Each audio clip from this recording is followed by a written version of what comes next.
世界之大，無奇不有。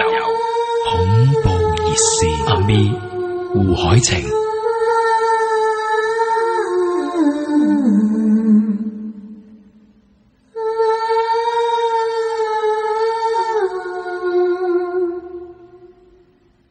凌晨2點10分開始今晚嘅恐怖熱線。你好，我係阿咪。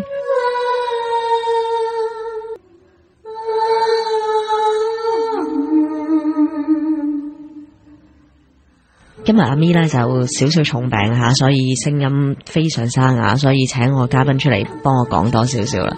塔羅小公主 Selena，Hello 大家好，你好，仲有音法清師傅，你好阿咪，好，兩位好。咁啊，今日咧我就少少衰聲，即係都令人幾難受嘅。咁所以咧，我將多少少時間交俾你哋啦。咁今日喺分享之前呢，其實我知道都有啲聽眾有問題係想問師傅嘅。咁不如我交個時間俾 Selena 問好冇？好啊。嗱，首先啊，呢位聽眾咧就問啦，佢話有啲時節咧，喺屋企咧拜神咧，係咪一定要燒金銀衣紙咧？佢話因為咧有啲樓宇咧係唔俾喺走廊出邊咧燒衣紙嘅。咁其實係咪真係要咧，師傅？其實就睇個人嘅。咁如果一般啲人咧，都會喺初一15咧就會去拜份寶咁啊。咁你要睇下係燒俾邊啲啦。譬如如果你係拜神嗰啲咧，就唔係一定話要燒寶嘅。咁但係如果你話拜祖先嗰啲咧，咁我哋可以喺一啲大誕大旗先至去燒，或者甚至可以落去樓下街嗰度燒都得嘅。係咪即係拜神嘅時候擺一品話啊？我而家落去燒啦，咁你跟住嚟攞。係啦，即係如果你係拜祖先嘅，咁就祖先啊，請你哋收嘢啦，咁樣啊，因為呢度就唔方便，咁我哋就過去下邊燒，咁其實冇問題㗎，一樣祖先會知道㗎。明白。嗱，另外一朋友咧就問啦，因為就寫上嚟問咧，係關於佢咧就最近搬咗去一個柴灣新嘅公屋嗰度啦。咁佢就話咧裝修之前咧，佢自己已經拜過五角㗎啦。咁但係咧，因為佢住高層啦，咁所以咧佢就喺嗰啲即係窗啊、廁所啊、廚房啊，全部都係望到墳場啊。係。咁佢因為咁樣咧，就供奉咗一個地藏王菩薩。咁佢話呢一個佛像咧，係佢自己用朱砂咧，同埋播心經嘅時候開光嘅。咁佢自己做嘅。咁佢話咧，其實佢就覺得冇乜事嘅。咁但係咧，因為上個禮拜就聽到師傅話咧，其實就盡量唔好放地藏王菩薩喺屋企啦。係。咁佢就想問啦，第一咧就係嗰個菩薩像咧，如果佢唔想再放咧，佢應該點處理咧？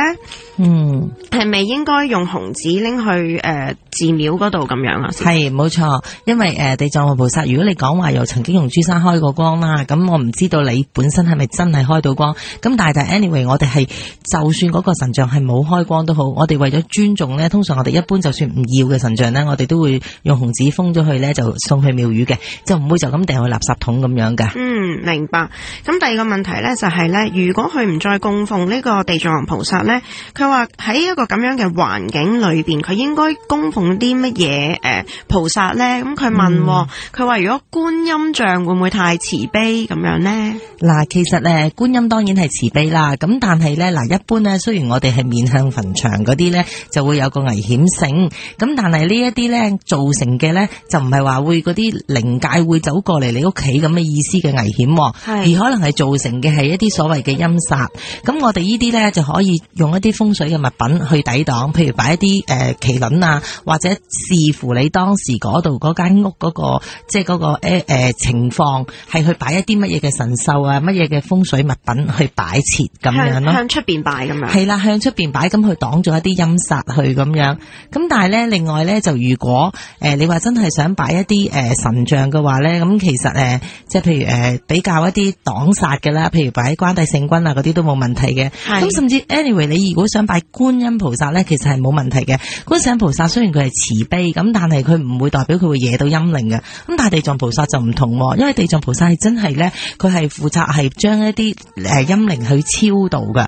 咁我所有嘅，就算佢喺地府，佢都係做呢一個工作嘅。咁如果嗰啲陰人佢收到料，知道呢度有個地藏菩薩可以聽經，可以得到超度嘅話咧，佢會第一時間會嚟㗎。咁會圍住晒你間屋嘅時候咧，咧，就可能令到你間屋嘅磁場咧就會係陰氣，會即係一啲正嘅精氣神咧係俾一啲負能量咧係會冚蓋咗啦。咁啊，對於人嘅家好多時可能有老人家會病啊，或者係人嘅運氣會差咗啊咁嘅。咁所以咧就變咗我就唔主張係擺地藏菩薩，就係咁解啦。點解佢話住咗呢間屋之後好似仲真係幾好運啊？係咪財運方面又好唔錯咁樣？嗱，所以我都話講啦，咁其實咧我以前都有提及過嘅，住墳場嘅對面或者住喺一啲墳場嘅附近咧，唔係代表一定係唔好嘅。嗱，有啲人咧就住和合石嗰度所謂嗰條有一條村啦，咁咧就話叫做乜嘢名村咁啦，咁咧就有啲人住落咧係風生水起嘅，但係亦都有啲人咧住咗之後就好多唔妥。其實係視乎你個人嗰個命格，究竟你頂唔頂得住，同埋你有冇呢一個運，同埋你應唔應該去行呢一個偏運。咁如果你係頂得住嘅，亦都係行緊嗰個偏運嘅，你係絕對住喺度係可以 OK 嘅。明白。嗱，最後一個問題啦，師傅。咁因為咧呢位朋友如果想請走呢個地藏王菩薩之後咧，咁佢原本有個神樓噶嘛。咁佢話同一個神樓可唔可以安放一個新嘅菩薩上去咧？定係要換埋佢咧？咁嘅意思？其實係可以嘅。咁但係一般咧，其實我哋地藏菩薩咧就好少話擺上神台上面嘅。一般都係會擺地下。喺地主嗰個位置嗰度嘅，咁所以如果你都係擺地主嗰個位，而家唔擺地藏菩薩嘅話，你呢個神位咧就只可以擺翻啲地主咁嘅神像啦。咁但係如果你以前係擺錯咗，將地藏菩薩係當觀世音菩薩咁擺喺一個上邊格嘅話咧，咁咧我就即係主張就唔好再擺啦，明白，咁解咯。明白，就係咁多啦。好啦，我呢邊都有個問題咯，係好多朋友有嘢想問師傅啊吓。呢一位咧佢就話，佢話咧佢媽媽咧就已經係過咗身5年噶啦。咁佢話上次咧曾經聽過節目啦，未必係我哋啊吓。佢話提過咧就話先人過世嘅時候咧就要同佢哋即係化妝啦、着衫啦、戴假牙等等嘅。佢話咧咁就令佢諗起咧佢媽媽過身嘅時候咧，佢阿姨就叫佢咧將媽媽嘅假牙除咗落嚟嘅。咁由於佢唔係咁清楚啦，咁佢就照除咗媽媽假牙落嚟嘅。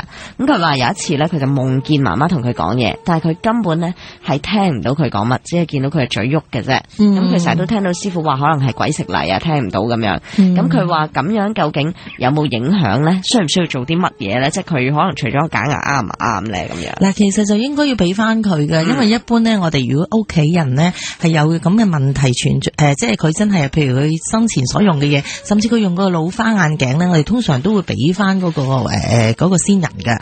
咁其實你咁樣咧，可能媽媽咧係俾一個夢境去俾一個息怒你，其實我真係而家冇咗牙，即係譬如我講嘢方面都會有問題咁樣，所以你係應該要俾翻媽媽嘅。咁點樣補救啊？佢咁你可以將佢副假牙，即係可以譬如佢係骨灰重嘅，咁已經化咗啦，咁你就將佢擺翻去佢個骨灰重嗰度咯。使唔使即係都燒咗佢噶？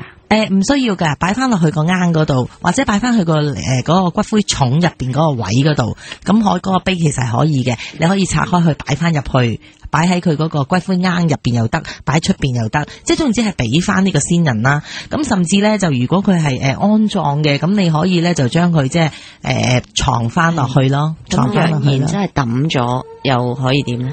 咁你唯有就要補翻啦，補翻啦，係啦。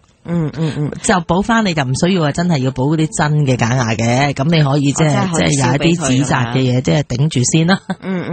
嗱，即係佢講到呢樣嘢，又令我諗起咧，即係究竟人在生嘅時候係咁啦，但係死咗嘅時候係咪都一樣咧？即係譬如有啲人在生嘅時候，可能佢係行唔到嘅，即係可能係殘障嘅。咁究竟佢死後佢嘅靈魂係咪都係一樣？因為師傅你都接觸好多呢啲 case，究竟先人走咗之後係咪都有病嘅，仲係病咧？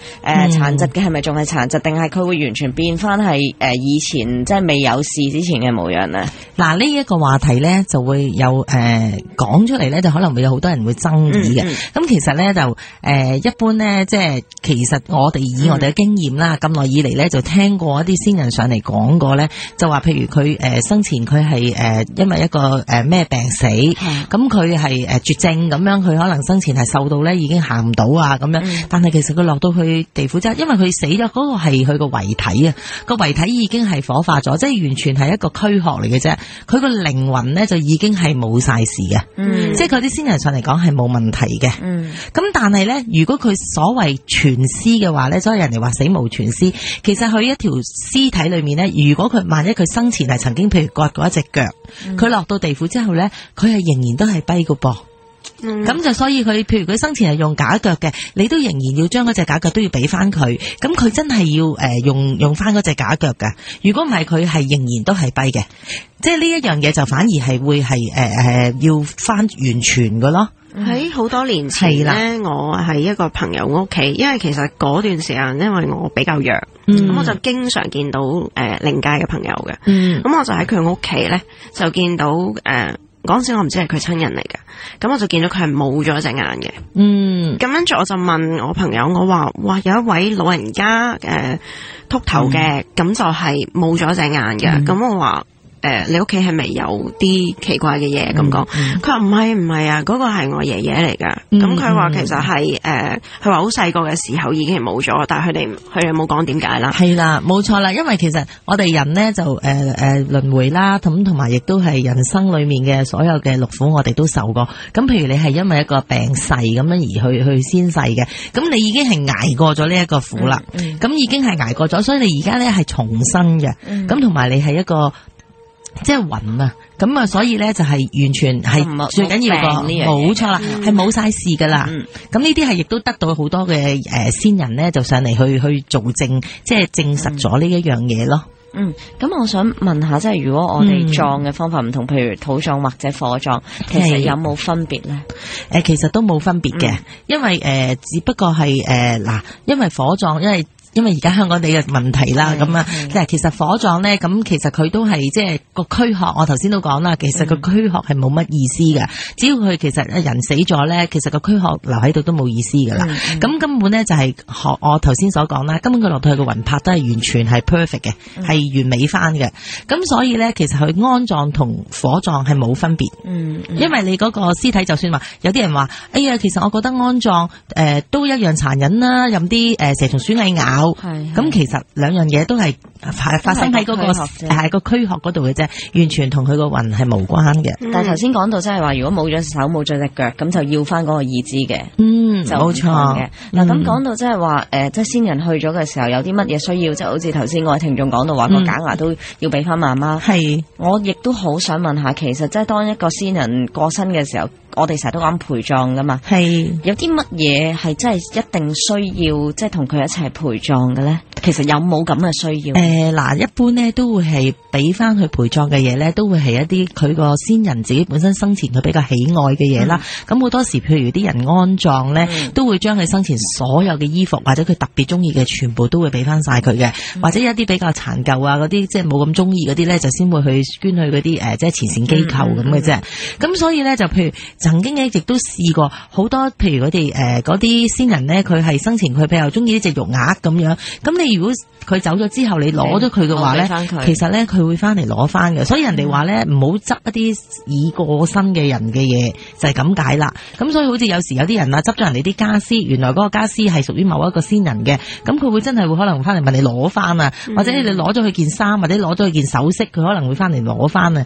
咁所以有時以前咧就即係有好多傳聞啦，有啲賊咧就去偷咗啲先人嘅嘢咧，咁其實啲先人去揾翻佢嘅。哦，因為咧我爹哋咧好中意，即係我阿爺已經走咗啦。咁我阿爺有譬如有啲筆啊，有啲眼鏡咧，佢係愛嚟嚟做留念嘅。係咁佢走咗冇幾耐之後咧，我就經常性聽到書房咧，即係其實擺嗰幾樣嘢嘅位置咧，有人抄嘢聲啊。咁嗰陣時我就冇懷疑係可能係咁樣咯。我而家應該知道應該點做啦。係啊，所以冇錯噶。咁即係所謂死人尋舊路啦，即係佢會好多嘢咧，佢會自己識得去揾翻。嗱，好似咧就講，如果你爭一個先人嘅錢咧，咁好多時咧，我哋即係一啲習俗嘅習慣咧，都會話啊，你爭先人嘅錢咧，我諗你要掟翻一啲錢落去佢個棺材度同佢一齊陪葬咁至得嘅，真嗰啲即係真錢。嗱，譬如即係你唔係計翻話你爭佢10萬，你就要抌翻10萬蚊嘅真金落去咁啦。咁當然你係冇得還，你先會欠佢啦。咁但係為咗大家清晰咗，但當係還咗俾佢，咁所以咧你就即係譬如掟一個10蚊銀又好，或者掟一張10蚊紙都好，即係抌落去棺材度，即係代表我還咗俾你啦，咁樣係啦，所以千祈唔好爭即係先人嘅錢債啊，因為你欠佢嘅，佢一定會翻嚟追討嘅。我哋之前都有講過類似嘅 case， 係啦，先人翻嚟話我點解你零零細細唔俾嗰套衫我咁樣？係啊，冇錯，因為先人佢係知嘅。我試過咧有 case 咧，就係其實佢哋屋企人咧係全部將所有嘅嘢都俾翻晒個先人噶，佢所有嘅衫褲係咪全部俾晒佢陪葬？咁但係咧，唯一佢太太生前咧，即係佢生日嘅時候咧，佢太太買咗一件冷衫俾佢。咁但係佢太太就諗住想我嚟留念，因為係佢送俾佢，佢亦都好中意。咁點知咧，佢就有一日翻嚟報夢就話：點解你唔俾翻嗰件衫我？因為嗰件衫係你送俾我，我係最中意嘅。咁所以佢太太冇辦法，都想嚟留念都唔得，都要夾硬先還俾佢啦。咁師傅你有冇曾經做過一啲 case 真係一啲善信，佢可能真係唔小心攞咗一啲先人嘅嘢，係自己唔知嘅，跟住可能就真係有靈體騷擾佢啦，或者要問佢攞嘢嘅，即係要還嘢俾佢。做過好多呢啲 case，即係好似我頭先所講，譬如攞咗人哋先人啲嗰啲咁嘅家私嗰啲，亦都會有咁嘅現象啦。咁有人咧就譬如貪心啦，見到有個先人嗰啲朋友嘅，咁佢話啊佢嘅皮鞋幾靚啊，咁又攞咗佢㗎咁樣，咁啊因為你攞咗佢先冇得陪葬啫，咁佢真係會翻嚟揾佢。咦，咁其實我哋真係所謂去買二手家私或者一啲古董咧，譬如咩古鏡啊乜鬼嗰啲，係咪真係要好小心咧？嗱，買嗰啲古董啊，更加要小心啦，因為你唔知喺過百年又幾多年，同埋佢中間嘅時間裏面佢嘅 history 究竟係發生過乜嘢事，你係唔知道嘅。咁嗰啲逢係古董嘅嘢咧，我哋翻到嚟都一定要用一啲方法去清洗嘅。咁啊，未必需要一定話要法科師傅先可以做到嘅。譬如我哋可以用一啲鮮花啊，或者去用一啲即係沉香水啊嗰類咁嘅嘢，可以去清洗咗呢一樣嘢先好去擺設，咁會比較安全一啲啦。咁如果我哋買二手家私咧，咁我哋就要睇啦。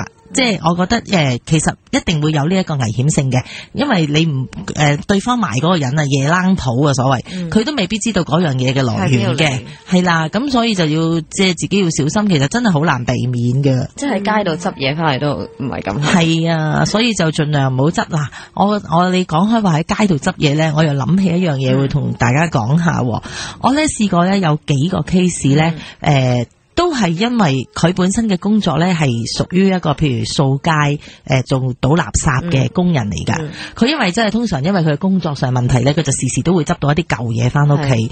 當佢越執越多嘅時候咧，就發覺可能執到一啲唔乾淨嘅嘢翻屋企之後咧，咁就開始就惹上靈體啦。咁所以咧就跟住就要搞到當然係好多麻煩啦，甚至病啊咁樣啦，甚至累埋屋企人啊咁樣，咁導致到後來即係求助於師傅啦。咁啲師傅就幫佢解決咗嘅時候，先知道原來佢發生咗呢一個問題。咁所以其實係一樣道理一樣，我哋千祈唔好立亂喺街度執嘢咯。錢呢？錢係可以執嘅，因為我前兩日喺即係我搭小巴嘅時候見到10蚊啊嘛，跟住哇10蚊咁多，但冇執到我驚，我話都係冇亂。其實錢啊冇適應嘅，因為如果係靈界嘅錢就唔會係用呢啲錢嘅，咁其實錢就唔係咁怕嘅。咁但係如果你話真係好驚嘅，咁你將嗰個錢嗱一聲即係執咗之後嗱一聲使咗佢，或者我嚟買一啲賭博少少嘅賭博，譬如你買張六合彩。咁樣，咁佢用咗佢會可能會好啲咯。我望住咗佢好耐㗎，但我冇執到，我蝕咗啦。我就算冇蝕到個彩票，都蝕咗2串燒賣啊！咁你好，你好值得自豪啊！你係路不拾遺者啊！呢個時候咧，提醒大家打電話上嚟啊嚇，咁就係1834997，講下你嘅靈異經歷嘅，即係執錢嗰啲就唔使講噶啦，除非你真係遇到靈體啊。講下你嘅靈異經歷，如果你都曾經真係試過接觸到靈界嘅朋友，或者一啲奇怪嘅遭遇，歡迎你打嚟1834997，內地嘅朋友咧可以打呢個免費專線，就係4001200997嘅。轉頭翻嚟繼續恐怖熱線。恐怖熱線，阿咪胡海晴。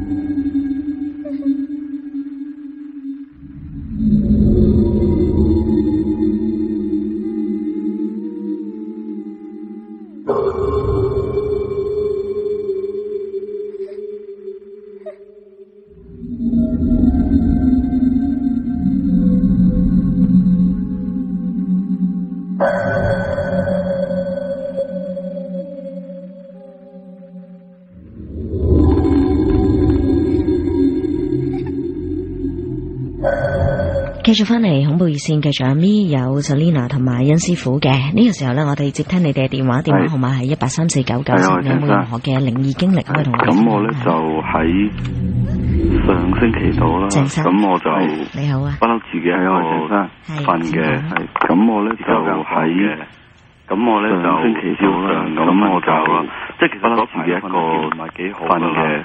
半夜咧就會扎醒咁樣啦，咁我咧就咁跟住咧我有覺咧就即係其實嗰排我叫唔係幾好噶啦，瞓下係半夜咧就會扎聽到咧側邊係咁跟住咧我有一次咧就我瞓下係扎醒咗，然之後聽到咧側邊係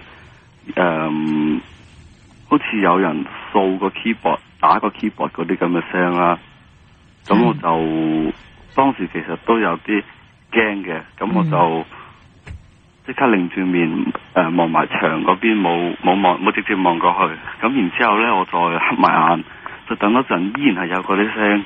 咁我就擰過去啦，咁就係望到有個黑影喺度咯。就係咁啦。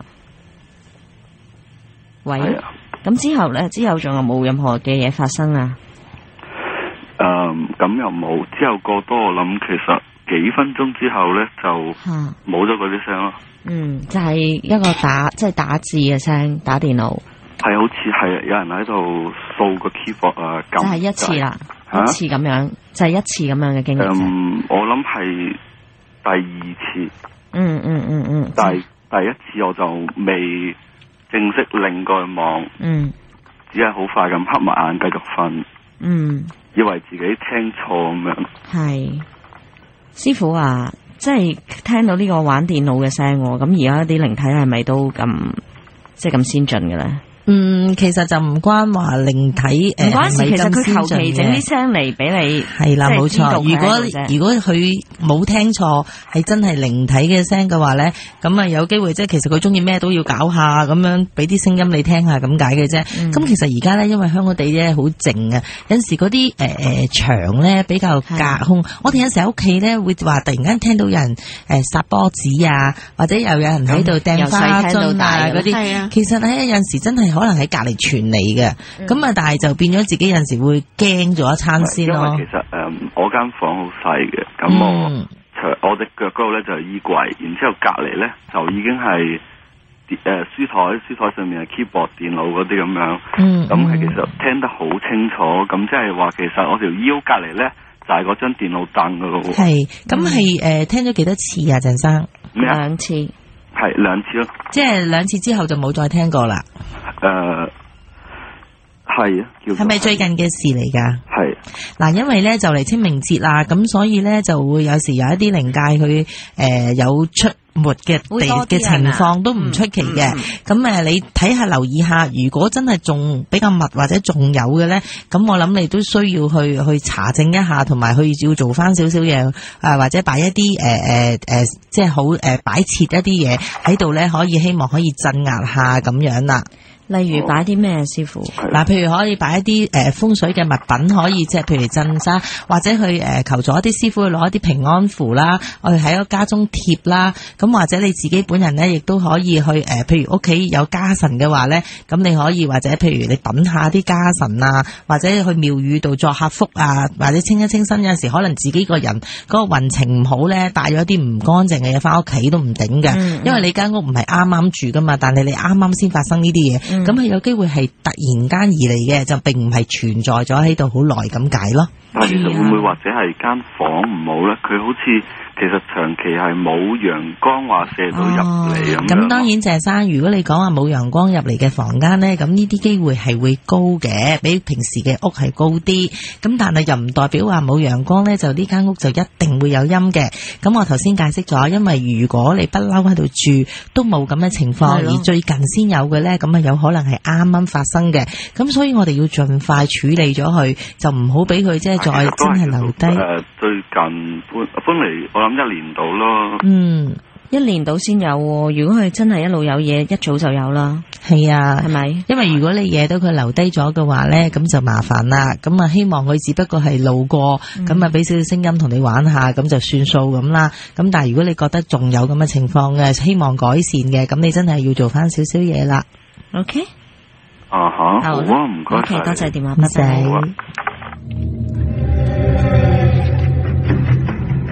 Manny， 喂，你好啊，Selina，邊師傅你哋好。你好。係啊，想講翻咧就係咁，因為咧細個咧不嬲有時都會見到嘅，咁但係咧最恐怖嗰次咧就係喺我以前男朋友屋企啦，咁都好夜噶啦，12點幾噶啦，咁佢就準備送我搭車翻我屋企啦，咁我就企咗喺佢門口啦，咁佢就踎低着緊鞋喎，咁喺佢踎低着緊鞋嗰陣咧，佢後邊就有個男人行過，咁我就我話我係咪嘈醒咗你阿哥啊？咁佢話我阿哥冇啊，冇醒到喎，我話唔係喎，你阿哥頭先喺後邊行過喎。咁跟住佢就話真係冇喎，咁佢就讓開俾我望下間房啦，因為佢門口直望到佢阿哥間房嘅。咁佢阿哥真係瞓緊覺嘅喎，而屋企就冇其他男人噶啦，但係我就好明顯見到係個男人行過。咁我就 get 到，即係因為不嬲平時有時間唔中都會見到咁見到佢，哎呀咁就算啦，冇嘢啦。咁佢就送我搭車啦，咁我就搭架通宵巴士就去到沙田，就再轉的士先翻到我屋企啦。咁當我一上到的士嗰陣呢，個的士司機就同我講咯，咦，你唔使等埋你個朋友咩咁樣？跟住我話吓，我個朋友，我話我冇朋友嘅喎，我自己一個嘅喎，我話我最後落車嗰個嚟嘅喎，咁個司機就唔係喎，你喺嗰個巴士站度落車㗎嘛，我睇住你落車啊，佢話但係你後邊一路有個人嘅喎。好似喺你隔籬，即係滲鼻水，同埋好似喊緊咁樣嘅。咁佢就話你真係冇朋友？我話真係冇朋友，你快啲開車，司機唔該。跟住我都好驚啦，跟住我已經即刻打電話俾我媽咪，話喂，你快啲搵人落嚟接我，係咪屋企樓下接我？我好驚啊咁樣啦。咁接咗我上去，因為我屋企本身有拜神嗰啲嘅。咁就之後就冇乜嘢事啦。咁即係呢個就會比較驚啲咯，就諗緊係咪都係同一個靈體跟住我咧咁樣？似啦係咪？唔出奇噶，因為好彩你屋企又拜神啦，咁啊你又嗌媽媽落嚟接你，就比較多個人氣啦。咁可能佢真係入唔到你家門，咁有可能咧，即係有時靈體咧，佢會想試圖去揾一啲目標嘅。咁如果佢咁啱揾着你，你又運程差嘅，咁如果佢真係你唔小心或者唔留意到咧，或者個的士司機佢冇多嘴咁話俾你聽咧，咁咧你就可能真係帶咗佢翻屋企都唔出奇噶噃。係咯，但我就諗點解第一次我喺屋企係我見到佢，但係第二次如果真係佢嘅話，點解係的士司機見到係我又見唔到咧？反而咁我諗其實你見唔見到佢都可以控制嘅，因為嗱，其實你見到佢嗰刻係啱啱你個 channel 同佢撞到，咁所以咧就犯到佢嘅所謂。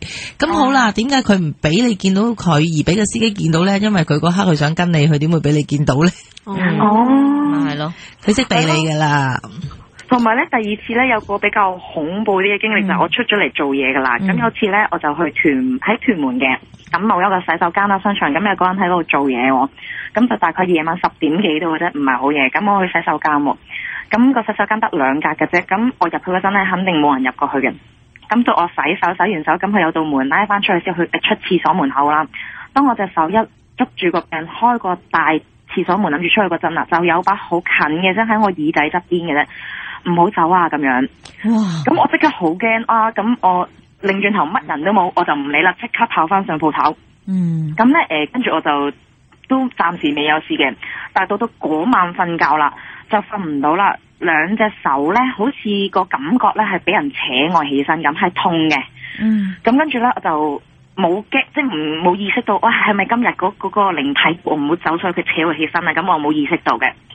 咁跟住就嗰晚就發脾氣啦，因為瞓唔到覺，發緊陣喊啦，就揼床啊！俾我瞓啦，你俾我瞓啦，我要瞓啊！咁但係我又冇諗過自己會講呢啲嘢嘅喎。咁跟住到我第日醒咗陣，我就諗翻起啦，點解琴晚俾人好似俾人扯咁咧？咁我就睇下自己隻手啦，又乜事都冇嘅喎，又冇瘀又冇剩咁樣嘅喎。係咁，我就諗緊會唔會真係嗰把聲又有冇影響咧？又會又跟住我翻屋企咧咁樣咯。咁又唔使咁驚嘅，可能佢就係一朝嚇親之後咧，就踩到護盒就當蛇咬啦，就係咁解啊。唔使咁擔心嘅，其實咧靈界咧佢就唔係真係去到佢某一個情況之下咧，佢根本都唔係好想騷擾人類嘅。咁其實真係佢仲驚過你，只不過真係我哋人亦都有真係三衰六旺嘅時間。當我哋運程唔好嘅時候咧，真係好容易會遇到靈界。咁但係我哋見到佢又好，望到佢又好啦，即係唔代表佢一定會傷害我哋嘅。咁即係等於好似我哋法家，我哋時時都會感應或者遇到呢一啲靈界。咁係咪話即係我哋學咗法科師傅就唔會見到鬼咧？其實唔會嘅，係一樣會見到。咁因為人哋十方眾生佢周圍都有嘅，佢未必一定會傷害你噶嘛。咁所以咧，佢就有時咁啱俾我哋見到，其實佢都唔想嘅，但係佢都係要行嘅嗰條路，冇辦法咁解嘅啫。唔好咁擔心啊！你幾多月出世嘅 Manny？ 9月9月陰月咯。新曆9月啊嘛，我2個轉嘅，我前幾集又聽我2個轉嘅。哦，咁你啊更加係陰命添啦。咁你可能會接觸呢啲嘢會比較易敏感啲，同埋咧，就算你係有仙佛緣會比較重啲嘅。咁你呢個人咧就可能會有個少少嘅預知能力啊，或者有陣時個感應會比其他人會感應會猛啲啊。係啦，咁可能我哋3個女仔一齊去到某一笪地方咁樣，咁啊係你會覺得咦有少少毛管動啊，或者覺得嗰度好似有啲唔舒服嘅嘢，但係嗰2個可能睇唔到嘅，咁你咪係你啦。咁或者有陣時有一啲嘢咧，你突然間諗到某一啲嘢，但係人哋諗唔到嘅，咁呢個就係你一個能力啊。咁你通常呢啲咁嘅陰月或者陰命嘅人咧，就係通常都會有呢一種嘅負能力嘅，係前世帶落嚟嘅。新曆9月唔影響佢自己嘅運程咯。係啊，但係唔係話代表你陰陽眼，唔係代表你見到陰陽眼。因為咧，以前細個咧，我仲未懂事嗰陣咧，我媽咪就住公屋嘅，嗰陣就未有神台嘅。咁我媽咪就話咧，發現我每一日一翻到屋企就會望住屋企嘅某一個位置係咁喊唔收聲，之後就揾咗個師傅上嚟，就話原來咧一路就企咗個女人喺嗰個位置，但個女人咧就係冇心入嚟騷擾嘅啫，係咁啱俾呢個細女見到。咁呢個女人佢已經係面向長企，特登唔想嚇親啲人㗎啦，佢只不過係想入嚟。咁幾好喎個靈體。嗱，因為其實我哋人咧，我哋咪話啦，我哋有個精氣神啦，我哋有個玄關處啦，我哋亦有幾把火啦。咁其實靈界咧有陣時佢見到我哋咧，我哋都會有機會無意中係傷害到佢嘅。咁所以佢唔望你好過望你嘅。咁所以有啲靈界佢哋盡量都會頭耷耷嘅。如果佢真係夠膽攞個惡樣去見你嗰啲咧，根本佢係有個傷害性，甚至佢係一個惡靈，佢係有心去做呢一樣嘢，佢先會去顯露佢呢一個惡樣出嚟嘅。咁所以一般靈界都會係咁樣咯。同埋我咧，我想有啲嘢問師傅就係咧，因為嗰陣咧細個就媽咪話我因為見到嘢啦，咁師傅咧就攞個牌嚟開咗光，佢好似佛牌咁樣嘅。咁咧，但係咧大下咧個人開始，因為嗰個師傅話嗰個牌一定要用紅繩嚟戴喺條頸度嘅。咁大個啦，開始貪靚啦，有條紅繩好老土啊。咁咧有段時間就冇戴到嘅。咁其實佢嗰個本身開咗光，咁入邊嗰個神會唔會走咗去㗎？其實咧，我哋戴嘅玉墜一般咧，就算話開咗光咧，唔係代表嗰個神靈喺度嘅，只係代表攞到嗰個神靈嘅靈氣咁解嘅啫。咁所以你唔戴唔緊要，嗰粒玉始終係開個光，佢有佢嘅能力喺度嘅，嗰個靈力係唔會走嘅。咁但係你當然，如果你話戴住起身咧，就到時好似一個保命符咁啦，有啲乜嘢嗰個靈力係絕對可以直接咁去保護你咁解啦。咁當然你劈咗喺屋企嘅話，咁有陣時你出到街未必一定會保護到你咯，因為你唔喺身啊嘛。咁但係我想問，如果我戴嗰牌咧，我同時間可唔可以戴玉嘅咧？可以，其實係冇問題嘅。咁當然你唔會擺一個觀世音菩薩，又擺一個耶穌個十字架咁樣啦，咁梗係唔得啦，係咪先？咁但係如果你話我擺帶一粒金器或者帶一粒鑽石，又加一個玉，咁其實係冇問題嘅。OK。咁就係咁多啦，唔該晒師傅。唔該晒你添，唔該晒，拜拜。阿偉。喂，係你好。你好，有咩分享啊？其實我咁噶，咁喺啱啱今年嘅1月31號咧，我爸爸就過咗身嘅。咁佢其實佢過身都好突然嘅。咁我喺新年嗰陣時翻屋企咧，就佢喺屋企跌低咗，昏迷咗。咁跟住之後我拍翻醒佢啦，竟然可以仲醒到，佢冚到成面血嘅。咁我爸爸有糖尿病嘅，咁跟住後尾我就叫咗十字車送咗去醫院啦。根本一落到去白車咧，佢已經昏迷咗，脈搏跌到好低嘅啦。咁去到醫院搶救啦，咁終於延至1月31號啦，咁佢過咗身啦。咁其實咧就我揾咗個相熟嘅師傅咧，就幫手幫佢辦殮葬嘅事啦。咁喺辦殮葬嘅事嘅過程裏邊咧，我就發咗個夢，咁就佢嚟咗，因為我唔係同佢住嘅，佢就嚟咗我屋企嘅門口個鐵閘嗰度。咁我就開咗個木門啦，咁我發現到咧就佢喺度望住我笑嘅。咁但係又冇咩特別嘢，咁我就驚一驚，咁我醒咗啦。咁其實我今日打嚟咧，其實我有啲嘢想請教你哋，就係話咧，我爸生前咧，其中有一隻眼失明咗噶啦，另外一隻眼咧都剩翻1-2成視力嘅啫。咁佢走嗰陣時咧，之後去火葬嘅，咁我哋唔記得咗話將佢個眼鏡啊，同埋佢平時戴嘅手錶咧俾翻佢。咁我而家有啲咩嘢可以做幫到佢，同埋佢去咗靈界之後咧，佢會唔會對眼都係睇唔到嘢咯？係唔會嘅，我頭先講過啦。如果佢生前所有佢嘅身體上嘅器官係完整嘅話咧，佢到佢仙逝咗之後咧，佢係完全變翻即係冇問題嘅。咁但係只要係佢身上未有任何嘅缺陷嘅話咧，反而咧佢就會仍然係會有呢一個缺陷喺度咁解。咁即係話你爸爸佢只不過係失明睇唔到嘢啫，咁唔代表佢係冇咗隻眼。咁所以咧佢係應該係可以還原翻嘅，應該睇到嘅。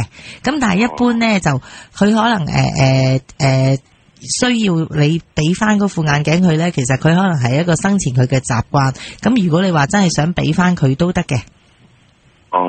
就好似頭先師傅講，係咪話我擺翻落去佢個骨灰？冇錯，係啊，你俾翻佢擺翻落佢嘅骨灰重都 OK 噶啦，佢都會收得到嘅。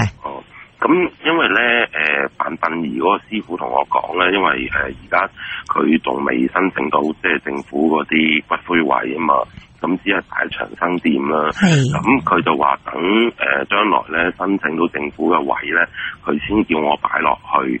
咁呢段時間可能都好長噶嘛，咁佢就話如果你擺喺長生店，即係佢話人多啊，咁驚萬一唔見咗。咁如果喺長生店呢段時間我唔擺落去嘅話，會唔會影響到我？咁你可以咧就話俾爸爸聽，你話第日等你正式有個骨灰重嘅時候，我會俾翻呢副眼鏡你。咁你暫時可以燒住一啲紙做嘅眼鏡俾佢先咯。即係燒住俾佢頂住先，咁你到時俾翻呢一個紀念品佢係冇問題嘅。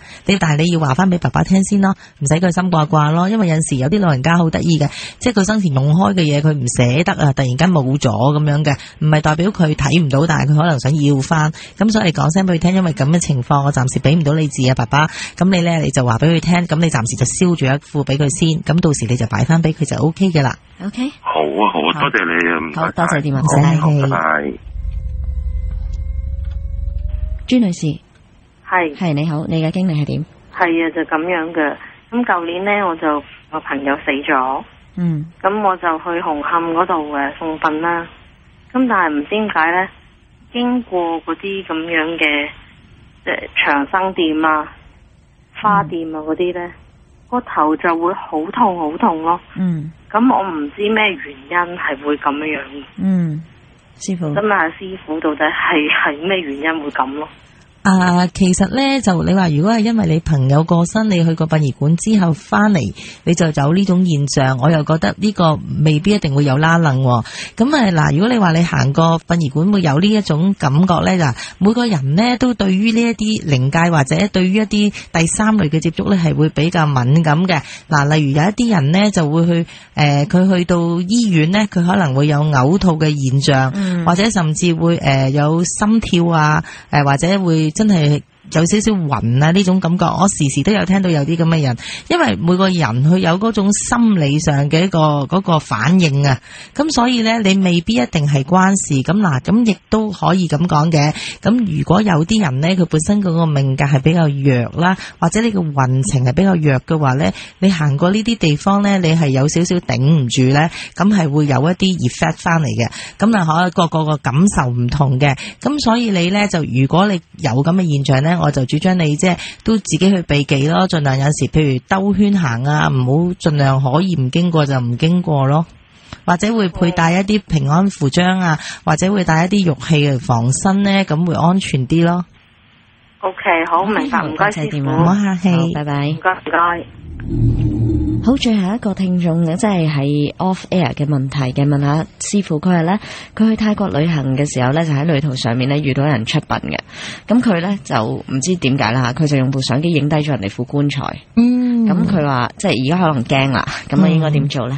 嗱，咁你第一時間就梗係要將呢一個相機入邊嘅嘢要 delete 啦，就完全唔可以用呢樣嘢啦。咁同埋咧就最好嘅話咧，就亦都去自己去喺十字路口度會去發翻一份簿，就即係去品一品，就話曾經自己去做過呢一啲嘢，影過即係自己即係一時無知將呢一幅相影咗落嚟啦。咁希望呢個先人唔好見怪，希望會做翻一啲嘢啦。因為其實真係唔好做呢一樣嘢，因為如果你影咗一啲關於靈體啊或者啲靈界嘅嘢翻咗屋企嘅話咧，萬一呢啲嘢咧就會影響你個人嘅運程啦，亦都可能會招惹到靈界噶。咁所以我哋有陣時咧好奇走去靈探啊，或者我哋去某一啲陰邪嘅地方，我哋好奇去影人哋嘅嘢咧，或者影一啲屍體啊咁樣咧，其實都唔係咁好噶。咁如果係工作咧，即係譬如記者咁樣，佢影低咗呢一啲，咁又有冇問題？嗱，咁所以記者咧，其實佢哋都應該會做翻一啲保護嘅工作，因為我知道記者好多時有時話邊個明星啊有問題啊，咁都可能會做呢一樣嘢。咁記者都係一樣啦，記者都係人啦，都係要做翻一啲補救嘅嘢嘅。OK， 明白晒。咁今日喺度唔該晒師傅啦。咁我哋下個禮拜再同師傅傾偈。OK， 咁轉頭翻嚟繼續會有恐怖熱線嘅。好，拜拜。Thank you。世界之大，無奇不有。恐怖熱線，阿咪胡海晴。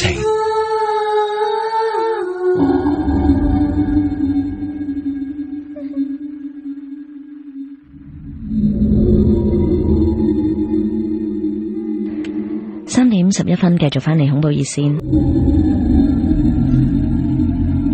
呢個時候提一提你啦，如果想揾 Selena 同你玩塔羅牌問一個問題的話咧，可以打電話嚟1834998 1834998。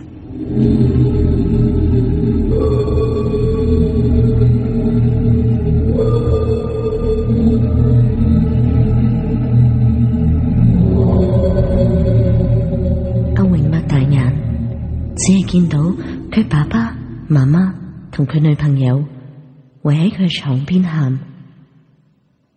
佢起咗身講一聲，發生咩事啊？但係佢哋好似完全聽唔見佢講嘢。佢再問呢度係咩地方？佢走落床，但係就見到自己依然瞓喺床上面。究竟咩事呢？佢心諗，我係咪死咗啦？佢第一個反應就係撲向佢女朋友，嘗試攬住佢，但係就好似空氣咁捉唔住任何嘢。佢開始向好消極嗰邊諗，佢到底係咪已經離開咗呢個世界？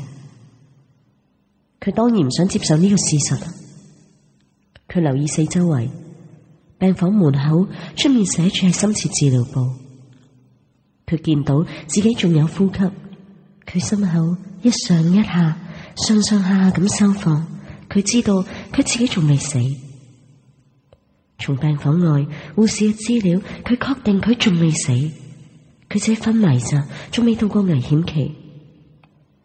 佢心裏面鬆咗一口氣，但係更加覺得迷茫。到底佢將會係生係死，定係永遠留喺呢度？觀察四圍，病房內4張床都係好似佢咁一樣昏迷咗個病人。佢突然發現隔離床嘅牆角坐咗個老伯。佢應該係隔離床昏迷咗個人嘅靈魂，就好似阿榮咁。阿榮走上前，個老伯突然間同佢講：你入咗嚟幾耐？佢覺得好好奇啊，點解個阿伯會咁問嘅？阿榮話：我先啱啱醒咋。個老伯話：咁你知唔知自己嘅情況？阿榮點頭，話自己大概知道。老伯再話：我哋大概係靈魂出竅咗。阿榮唔肯定咁答：可能係啩。跟住幾個鐘，阿榮都一直沉默。電視新聞播住巴士翻側車禍嘅片段，佢爸爸媽媽同佢女朋友都繼續喺病房守候。佢唔知可以點啊！佢聽講醫院裏面有好多鬼魂，佢以前唔信嘅，原來係真嘅。有啲係活嘅人靈魂出竅，有啲係死咗嘅人嘅靈魂離開咗佢哋嘅肉體。而家佢全部都睇到啦。但係原來佢哋即係呢啲靈體啊，唔係一定有樣噶，心裏面諗自己係點嘅樣就係點嘅樣。有好多靈魂喺度呻吟叫苦，呢個非人嘅世界對阿榮嚟講其實好恐怖。有啲唔甘心死咗嘅人一路都留喺病房裏面，佢哋向佢申訴，苦纏住佢。正當佢被佢哋騷擾之際，佢突然間眼前一黑，醒嘅時候已經係第二日朝早。佢擘大眼，只見到爸爸媽媽同女朋友對住佢笑。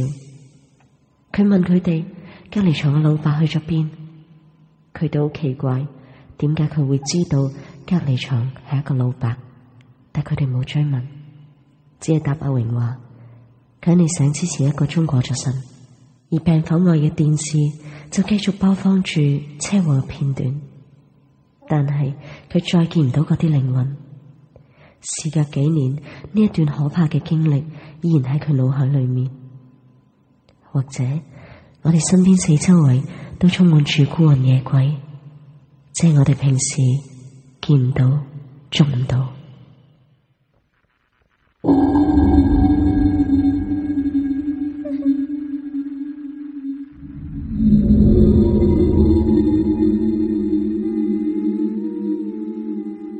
Selina 準備好未？係。好，呢個時候咧，我哋有 Selina 同我哋玩玩塔羅牌嘅，睇下呢一位先。梁小姐，喂，你好，你想問咩㗎？問健康㗎。係，你等等。整體嘅健康運係咪？係啊。我哋幫你睇睇啊，你 hold 住下。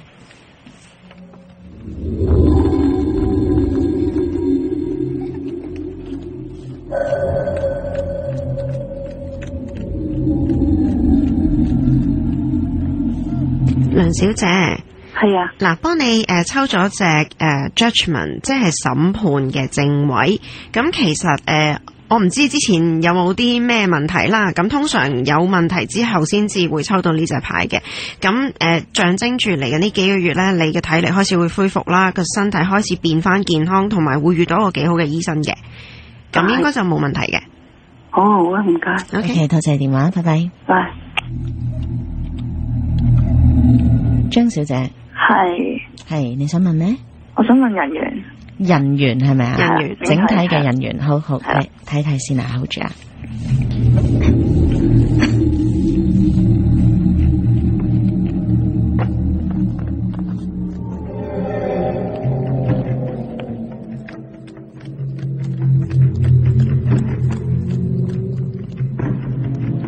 張小姐，係嗱，幫你抽到隻塔嘅逆位，咁佢嘅意思，如果講人際關係咧，有啲朋友如果佢係要離開你，唔好勉強，因為呢段時間代表住你同你啲朋友好多爭吵啊，會有啲即係幾大規模嘅動亂啊，即係人事變動啊咁樣嘅嘢發生嘅。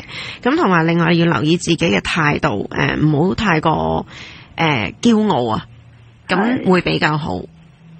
OK， 明唔明白？明白。好多謝電話，拜拜。拜。Terry， 喂，係。你好啊。我叫 Terry。我知。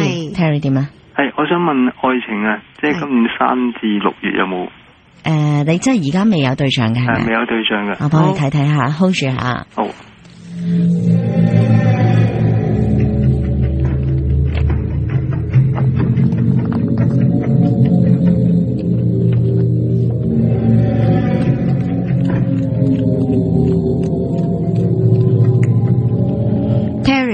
係得嗱，幫你抽到隻塔嘅正位，咁即係話暫時都唔會有一個啱嘅嘅對象出現嘅 ，even 有咧約會啊嗰啲機會都唔多嘅，亦都唔係適合嘅，咁所以暫時唔好諗住拍拖啦。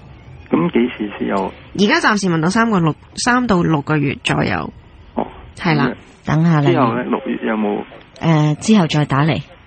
OK，好啦，多謝電話，拜拜。好拜。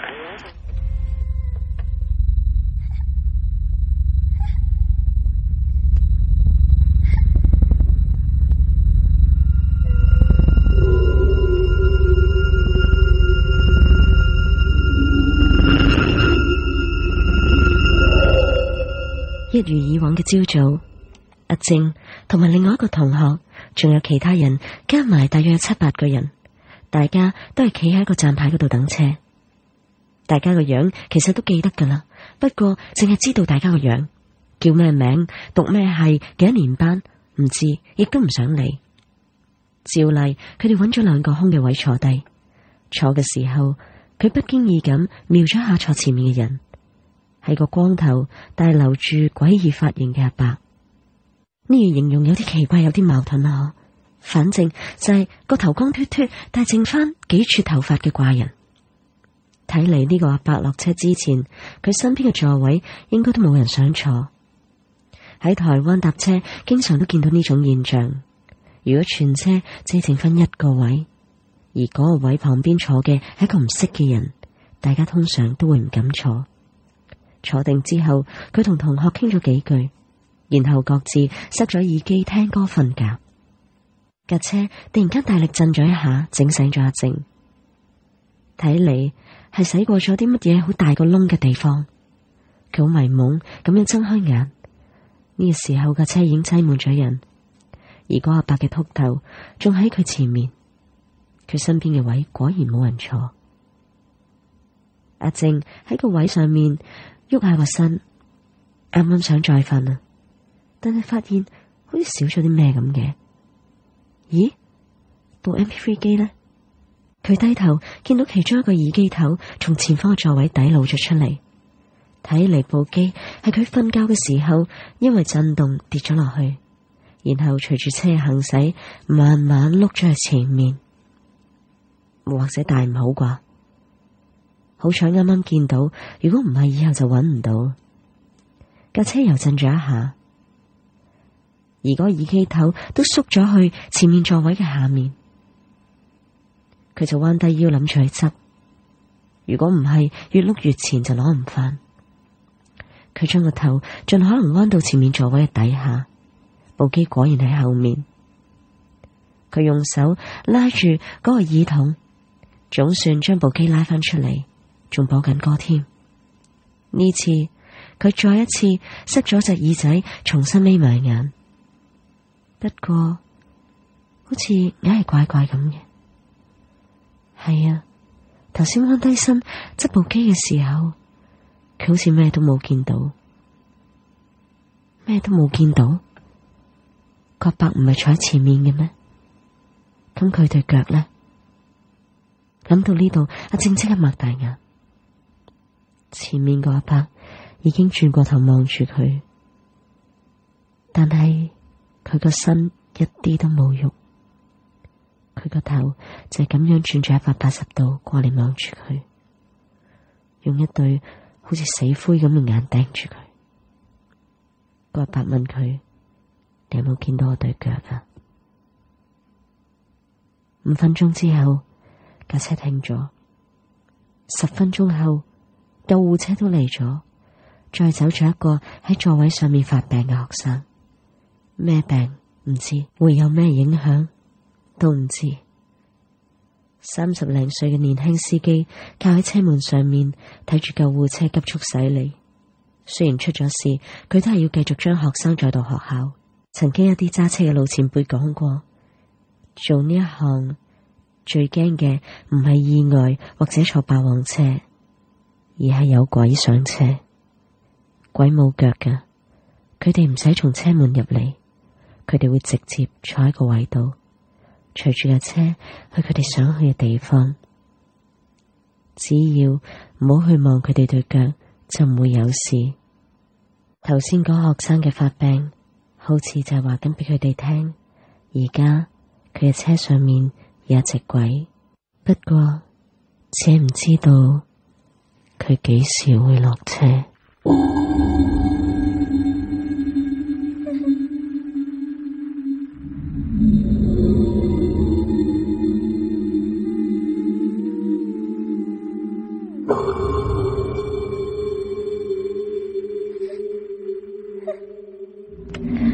繼續恐怖熱線，繼續阿咪，繼續阿 Selina， 係 Selina 今日仲帶咗係朋友上嚟，係靚仔，因為所以阿咪望到呆咗，係我因為咁樣所以我發燒啦，好唔好？偉哥你好，偉哥，阿偉得啦，我突然間中意咁樣講，好尷尬係咩？因為咧，點解要帶阿偉上嚟咧？咁因為其實佢係以前咧喺香港一間某好有藝術性嘅學院，係啦喺灣仔嘅，咁就肯定冇人估到係邊，好難估咁樣。咁佢以前就喺嗰度讀書啦。咁相傳咧，嗰度都有好多靈異嘅嘢嘅。咁不如想去 share 下咯，即係其實之後出嚟工作佢都有一啲嘅經歷都嘅。咁等佢講咗求學階段嗰度先。其實每一間學校裏邊，大家都唔多唔少都會聽到有好多唔同靈異嘅故事。咁但係往往就係喺我過去所讀嗰一間學校裏邊咧，可能佢比較係一個封密式嘅設計，咁基本上全間學校裏邊只係得部分嘅課室或者一啲 studio 入邊先至會有窗口，先至會有陽光照到入去嘅啫。咁其他譬如話有啲舞台啊，一啲劇院啊，其實係真係唔見光嘅，不見天日嘅。咁變咗入邊其實都真係比較陰沉嘅。係。咁我最記得嗰陣時讀書嘅時候，因為我哋會有一啲自己學校本身嘅製作啦。咁變咗我哋好多時放咗學之後，我哋都要一啲排練啊。咁我哋就直頭有一句口頭禪就叫做0923嘅。係。咁個意思咧就係話朝頭早9點鐘開始咧就入舞台做嘢，11點就至到夜晚11點。咁但係往往11點之後咧，我哋都要執嘢走啊，諸如此類啊，好多手尾啊，可能到凌晨1幾2點鐘都可能有咁嘅機會，仲喺個舞台裏邊嘅。咁夜媽媽你入到個舞台，可能話要收拾翻自己啲嘢咧，咁其實嗰個過程或者嗰個環境都幾陰森嘅，係嘛？咁其中一個比較係經典少少嘅靈異事件啦，咁喺學校入邊，咁就會係我哋走嘅時候咧，往往都會經過一個我哋叫做平台嘅地方嘅。咁學校入邊有個類似中空嘅平台咁樣嘅。咁平時啲同學仔都會喺嗰度練下一啲即係拉小提琴啊、拉 cello 啊諸如此類。咁但係到夜晚咧，嗰度係真係一個人都冇嘅。咁靈異嘅事件咧，就係話往往會發生喺即係可能 around 2-3點嘅時候，有啲同學仔經過個 floor 嘅時候咧，會見到一個着住晒白衫長袍嘅長頭髮嘅女子，咁然之後就喺個 floor 嘅正中間，跟住喺度練喺度拉 cello 咁樣嘅。咁呢一樣嘢其實係幾恐怖嘅事，因為呢一個女子除咗話會喺個 floor 之外咧，另外佢亦都會喺我哋嘅演奏廳入邊出現嘅。即係其實唔止一個人見過佢噶咯。係啊，係啊，因為嗰間學校入邊有好多走廊，其實我唔知點解係特登好似設計到就係第一好長，仲要咧就係入邊嘅回音係好大嘅，係咁頭尾成條走廊你都可能要行成分幾鐘先至去到。咁頭尾兩棟門，你一開門 suppose 會係聽到有人開門嘅聲。咁但係你夜媽媽一個人行嗰條走廊嘅時候，你就會好留心，好清楚聽到自己腳步聲啲回音。咁有陣時就會一路行一路喺度諗，死啦，會唔會突然之間多一把回音聲喺度咧？咁而佢其中一條走廊咧，咁啱就係側跟有幾個窗口可以望到落去個演奏廳嗰度嘅。咁當你喺度諗緊一路行一路諗緊會唔會多把腳步聲嘅時候，自己就好想分散自己嘅注意力，咁就會望落去個演奏廳嗰度。但係往往望落去嘅時候，突然之間就會見到嗰個着白色長袍嘅女子喺個演奏廳入邊喺度練緊琴，喺度拉緊嘢。但係往往嗰啲演奏廳其實基本上11點半左右已經唔會有人入去。即係其實佢經常出現，我估係咪來來去去都係淨係得呢個女子咧？定係會唔會都仲有其他嘅傳聞有講過係一啲根本唔應該有人出現嘅時間嘅地方，係會有呢啲嘢出現呢？另外比較多嘅或者比較恐怖嘅就會係喺最大嗰個劇院入邊出現嘅。咁因為往往譬如話啲觀眾入去睇戲劇嘅時候咁樣，咁會見到有好多工作人員其實喺台嘅兩邊，但係其實工作人員唔止喺台嘅兩邊嘅。咁其實喺台嘅半空部分咧，咁其實都會有一啲樓層喺度，咁亦都有好多工作人員喺度做嘢。咁而我哋要由台嘅左邊行去台嘅右邊咧，咁往往都要經過一條比較狹窄嘅通道咁樣嘅。咁而因為舞台我哋工作人員，我哋唔可以揾一支好強力嘅電筒嚟照，因為會驚影響咗成個演出。咁所以嗰條走廊咧好暗，永遠都好暗，同埋會揾啲藍色嘅類似玻璃紙咁樣遮住。咁好啦，我最初入去做嘅時候，咁唔知啦，咁照過行下，突然之間見到有個凹位，點解會有張箭褥喺度嘅咧？咁會唔會係有啲人有空檔時間走嚟蛇王咧？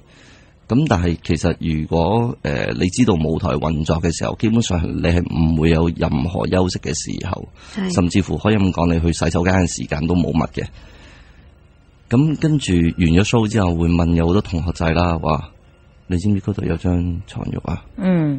個個都唔敢答，個個都唔敢講吓。但係冇人夠膽喐，冇人夠膽喐嘅。咁多年裏面，其實嗰張床褥都仲喺度。今時今日喺咪度我唔知啦。但係最低限度我生活喺嗰度嗰幾年，咁其實一直以嚟都仲喺度。咁問翻一啲比較年紀大少少或者直頭喺入邊工作嘅資深啲嘅人啦，咁其實當中都會話，其實入邊係有好多好多呢啲靈異嘅故事。你會見，即係如果你好彩定唔好彩會見到嘅話咧，會有好多着戲劇、着戲服嘅人夜晚喺當中出現。即係你頭先講緊嗰個位置咧，有床褥個位置係好高噶嘛，即係 suppose 唔係平時會成日有人出入噶嘛。咁係咪其實嗰個位置都有人見過係着戲服嘅人喺上面？唔係着戲服，可能係靈體喺上面出現過咧。有噶。另外亦都會見到有個女子直頭係，因為其實個舞台上面好高，你見到淨係個台，但係其實上邊會係有成接近4層樓高。直頭會聽過啲同學仔會講話，會有一個女仔會坐喺一個工字鐵上邊，隻腳凌空晾住咁樣坐喺度，然之後就望住下邊啲人表演咁樣。好驚，都冇本書晒。咁但係即係你離開咗呢一個學校之後咧，我知道你跟住就走咗去做一啲相關嘅工作啦。咁我都知道你有啲經歷可以同大家分享。其中一個比較難忘少少嘅經歷咧，就係試過大約喺6年前左右，係咁就因為接咗一個 project，咁就要喺大埔道，咁就幫一間國際學校去安裝一啲設備咁樣，咁就放佢哋9月開學用。咁記得有一晚就係我同我同事就2個人，咁就去做嘢啦。咁因為都預咗要做通宵，咁所以我哋一定會買一大支水啊，同埋買啲乾糧咁樣。咁記得做下嘅時候，咁突然之間乒乓一聲，好似有啲嘢跌咗。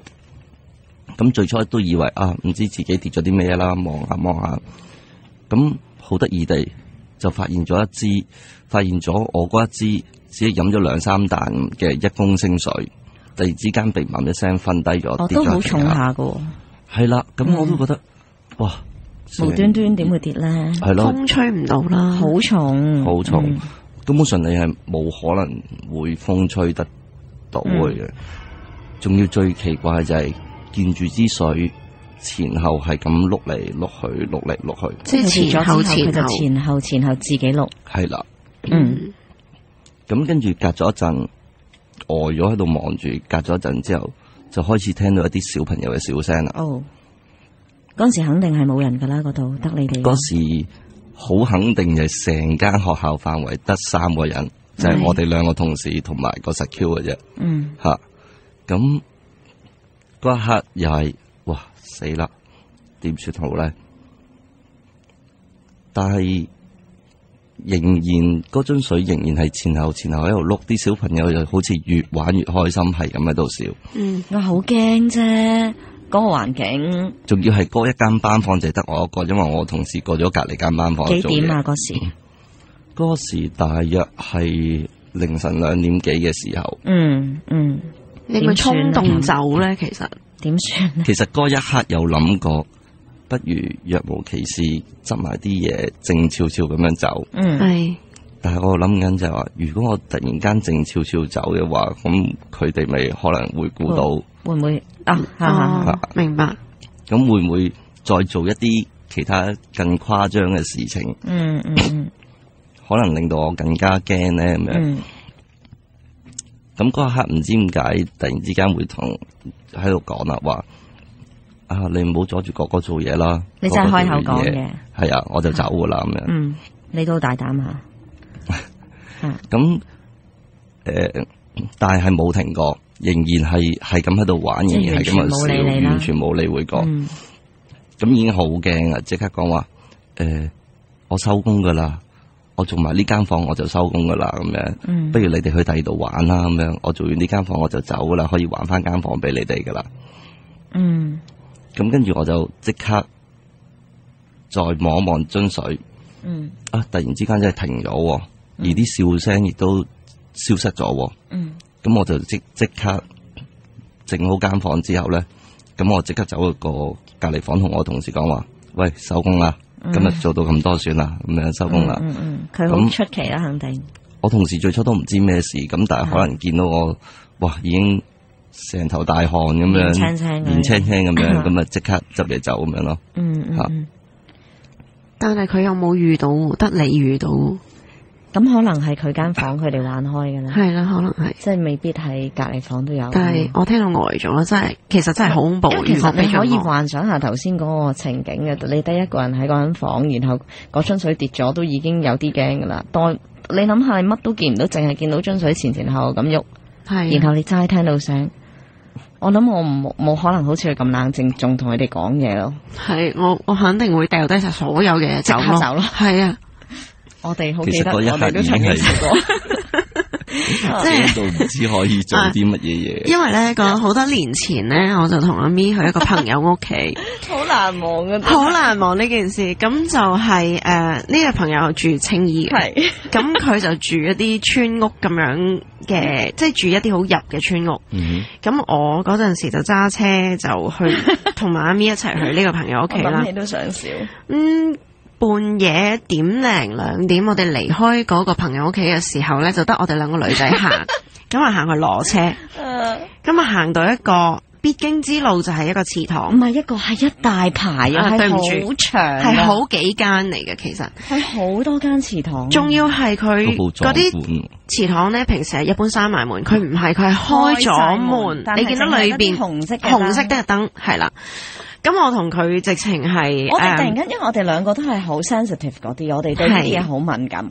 我突然間，總之我就係突然間寒啦，即係我感覺到啲嘢，佢又感覺到，然後我哋兩個係真係一剎那之間對望咗大家半秒，然後一齊跑，一兩個跑得勁快，跑晒成條路，跑到去架車度，上咗架車度先講，我話你知我諗咩？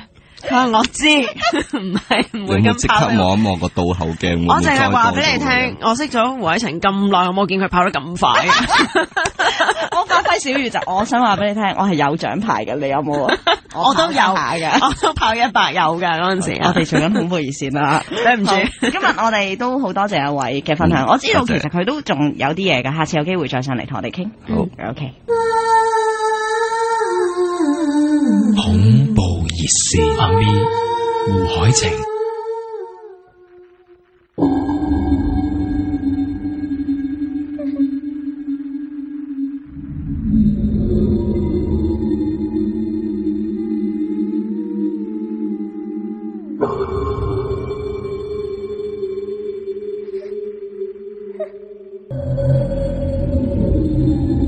呢一部分咧，除咗 Me 同 Selina， 當然要揾阿 Ken 出嚟啦。Ken 你好 ，Hello。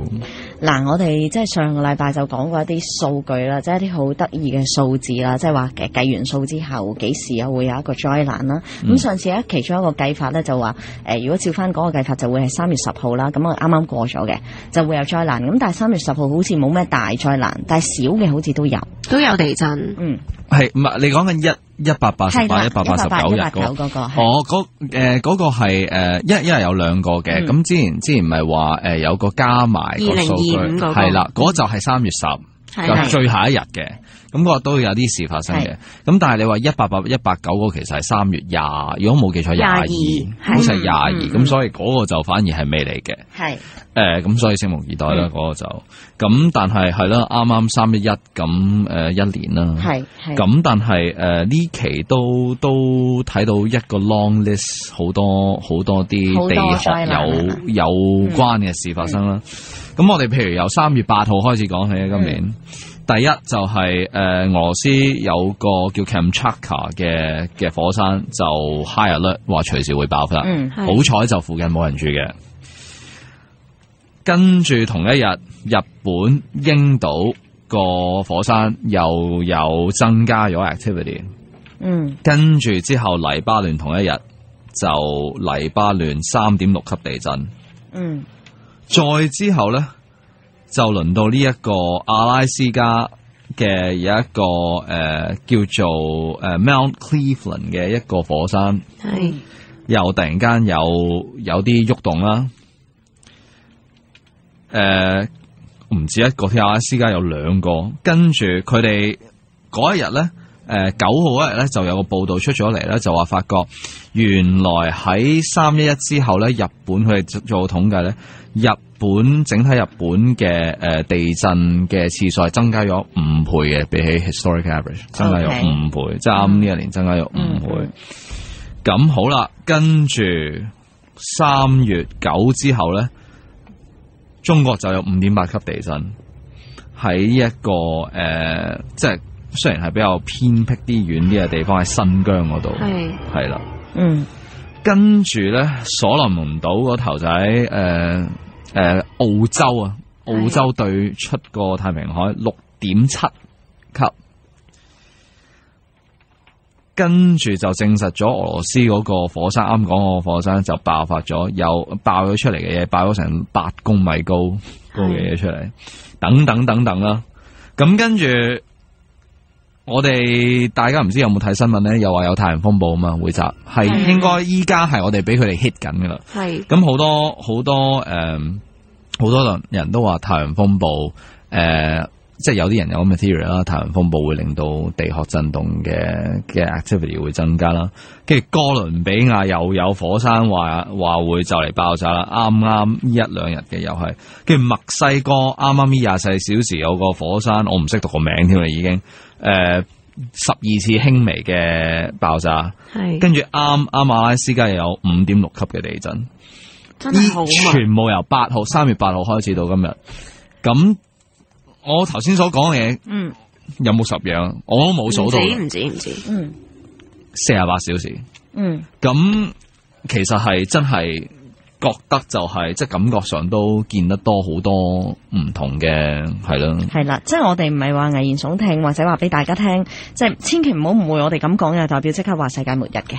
即係講緊係一個轉變，即係我哋睇到呢一排即係呢個數據其實係有啲轉變喺度嘅。呢個係我哋只係講一個實在真係發生緊嘅數據。係啊，即係呢啲唔係話迷信，唔係話乜嘢，真係實質上真係發生咗，你可以自己上網查。佢日本有啲數據咧，佢直情係即係新聞報道上面講嘅。佢話其實日本繼3.11之後嘅餘震咧，其實而家仲有嘅。咁佢話即使係一個餘震都可以係達7級或者以上。佢 expect 係會有咯。簡單嚟講，70% 可能性啊嘛。係啊。同埋我最近都睇嗰個好得意嘅嘢，係講即係我哋太陽系嘅所有行星嘅位置，同埋呢一個過往嘅太陽粒子同埋地震嘅關係。咁其實都幾深，我都仲消化緊，因為我都未睇晒。但係佢發現咗，咁當然係有一個關係喺度啦。每逢譬如話火星啊，或者土星啊、木星嗰啲啊，喺同太陽系某一個位置或者成一條直線，就會突然間多咗啲所謂嘅太陽 sunspot activity 啦。係咁跟住之後就會發生所謂嘅地震啊，諸如此類嗰啲咁嘅嘢啦。咁跟住咧，佢哋做過一個嘢好得意喎。佢哋計過今年10月21號2012，佢會點樣排位咧？呢啲星係好得意喎。首先Jupiter。就會同地球同太陽排成一條直線。跟住 Saturn 同 Mercury， 唔好意思，我講晒木星同地球就成為一條直線同太陽。跟住 Saturn 即係土星啦，就同水星同太陽成為一條直線喺另外一邊。跟住再喺另外一邊咧，就係 Neptune 即係海王星，係咪啊？係同火星同太陽又成為一條直線，成為一個三角形咁樣嘅。哦。跟住呢個只不過係我哋自己太陽系未講話，佢哋之前又話同會同呢個銀河系中心嗰度啊。咁究竟會即係會發生啲咩事咧？咁同埋佢哋好計嗰條數好得意，係個瑪雅人個 calendar 咧話N 嗰陣時候咧，佢中間隔咗嘅年份咧係大概5125.257年啦。係啊。OK， 即係總共由佢 start 去到佢 N 今年年尾個瑪雅人嗰個。咁其實佢係同呢一個太陽粒子嘅 cycle 係吻合嘅，因為太陽粒子嘅 cycle 咧係177.925年，就係可以完全地取入去144次。咁所以佢係應該係同嗰個有啲關係嘅，佢哋就認為咁。咁太陽粒子嘅喐動上升，加埋呢一個咁稀奇喺我哋太陽系裏面咁稀奇，有3條唔同直線出現。再加埋你話26000年度先發生一次嘅，計埋宇宙銀河系正中心究竟會點咧？咁跟住我哋呢排又真係見到，譬如啱啱所講呢48小時內發生嘅所有事，係咁究竟會點咧？即係有啲拭目以待。其實我都想即係知道下兩位嘉賓嘅睇法啦。我哋一路都講緊即係瑪雅民族佢哋嘅呢一個 calendar 啦。咁我哋都知道其實2012年尾就會即係寫到呢一度就完結啦。其實都有好多說法啦，話點解會咁啦。其實你哋兩個自己本身 personal 嘅睇法，你係覺得係點呢？我直覺覺得其實嗱，首先講佢個 calendar，佢個 calendar 我估其實唔係佢哋自己寫，我覺得係可能有外來因素影響俾佢哋嗰啲 information。OK， 即係可能你究竟你話嗰樣嘢係一個外太空，即係外星人俾佢有，即係會唔會瑪雅民族根本唔係一般嘅人呢？可能係或者其實佢同外星人啊，或者係第二個空間嘅接觸嘅嘢接觸過咧，先至會有咁樣咧。我相信係咯。咁唔出奇嘅，佢哋嘅神話都話有一個，即係佢哋個神 Quasimodo， 即係佢有話又話是一個白人啊，又話佢有陣時又會好似一個有毛嘅飛龍咁嘅物體啊嘅形狀出現啊。總之係佢嗰啲神係教予佢所有嘢，係啊，即係點樣個 language 啊、法律啊、天文地理啊，全部都係佢教。咁所以如果真係外來因素嘅，都有呢個可能嘅。係咁，至於會真係發生咩事，好老實，真係好難講。好多唔同嘅，即係國家有國家說法啦，好唔同嘅，乜都聽過。但係即係我都會參考嘅。但係我人同時間又中意科學啲嘅。究竟係咪真係有 pattern 喺度咧？係咪有嘢發生？但係真係見到呢近呢一兩年，好似真係有啲事喎。係啦，真係越嚟越多呢啲嘢。即係首先之前都講過，地球嘅磁場就開始即係個 magnetosphere出咗窿，直情嗰個係保護我哋地球，保護住我哋地球唔俾太陽嗰啲有害嘅粒子啊，或者嗰啲 radiation 啊，去破壞到我哋出窿。